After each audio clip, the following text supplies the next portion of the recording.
काठमाडौँ बसन्तपुरमा अवस्थित यो एकदमै भव्य तलेजु भवानीको मन्दिर। हुनलाई त हनुमान ढोका वरपरका मठ मन्दिरहरू विश्व सम्पदा सूचीमा परेको त सर्वविदितै छ। हाम्रा पुर्खाहरूले निर्माण गर्नुभएको यस्तो ऐतिहासिक सम्पदा र धरोहरहरू देख्दा लाग्छ न त्यो बेलामा अहिले जस्तो प्रविधि थियो न शिक्षाको नै विकास, तर पनि यस्तो मठ मन्दिरहरू बनाउने सोच कसरी आयो होला जस्तो लाग्छ। यस्तो अनुपम कलाकृतिले भरिपूर्ण भएको यो मन्दिरहरू देख्दा कस्तो अचम्म लाग्छ मलाई चाहिँ। तर म आज हजुरहरूलाई तलेजु भवानीको नभई तारिणी देवीको कुराहरू, केही रोचक तथ्यहरू हजुरहरूलाई भन्ने छु। हनुमान ढोका दरबारको उत्तर पूर्वमा तारिणी देवीको मन्दिर छ। यो मन्दिर 11औं शताब्दीको अन्त्यतिर बनाइएको थियो भन्ने एकजना ऐतिहासिकविदले लेख्नु भएको रहेछ। तर पनि यस मन्दिरको स्थापना बारे भने कुनै प्रमाण भेटिएको छैन। यो मन्दिर तलेजु भवानी भन्दा चाहिँ पुरानो हो भन्ने विश्वास पनि गरिन्छ। यो मन्दिरको पूजा जात्राको सन्दर्भमा तलेजुसँग जोडिएको छ।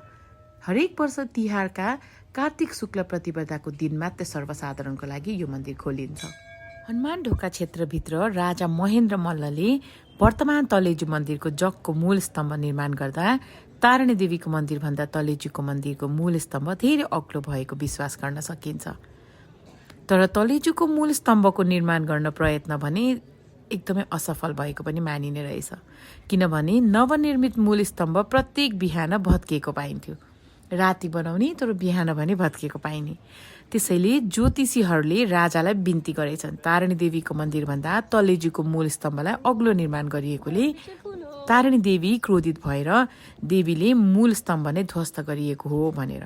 तसर्थ ज्योतिषीहरूले देवीलाई खुसी पार्ने सल्लाह दिनुभएछ र राजा महेन्द्र मल्लले देवी समक्ष तलेजु मन्दिरको निर्माण पूरा सकिएपछि तारिणी देवीको मन्दिरमा 21 वटा गजु चढाउने र 360 वटा राँगाको भोग दिने प्रतिज्ञा गर्नुभएछ।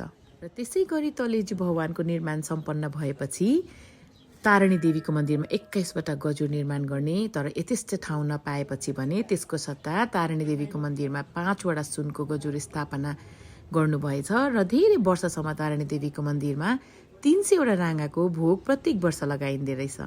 तर अहिले भने सरकारी पक्षबाट प्रत्येक वर्ष एउटा मात्र राँगाको बलि दिने गरिएको छ। दसैँको महानवमीको दिन यहाँ भव्य पूजा हुन्छ भने हामी सर्वसाधारणको लागि चाहिँ महपूजाको दिन मात्रै यो मन्दिर खुल्ला गरिएको रहेछ।